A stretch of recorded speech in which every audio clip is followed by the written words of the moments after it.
আজ আমি নিয়ে এসেছি আবারও আলুর একটা তরকারি, যেটা যে কোনো জিনিস রুটি পরোটার সাথে ভালো যাবে, প্লাস ব্রততে এটা খুব ভালো যায়। তো এটা অরিজিনেটেড কোথা থেকে আমি জানি না, আমি আমার মা আর মামার বাড়িতে এটা হতে দেখেছি।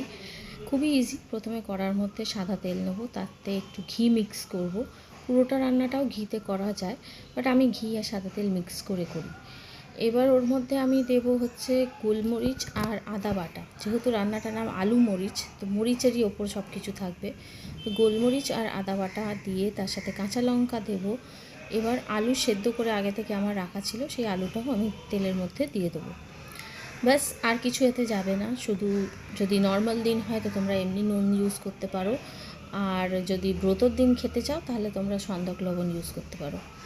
এবার আলুটার সাথে খুব ভালোভাবে করতে হবে, ভাজতে হবে। আর দিলাম আমি তার সাথে ক্রাশড পেপার, ব্ল্যাক পেপার। এটা আমি পাউডারটা দেবো না, পাউডারটা দিলে সেই স্বাদটা আসে না। এটা আমি ফ্রেশলি ক্রাশ যে গোলমরিচটা হয় সেটা দেবো, তার সাথে একটু কড়াইশুঁটি, ধনেপাতা। ব্যাস, হয়ে গেল। এবার এটাকে তুমি শুধুও খেতে পারো, শুধু খেতেও ব্যাপক লাগে।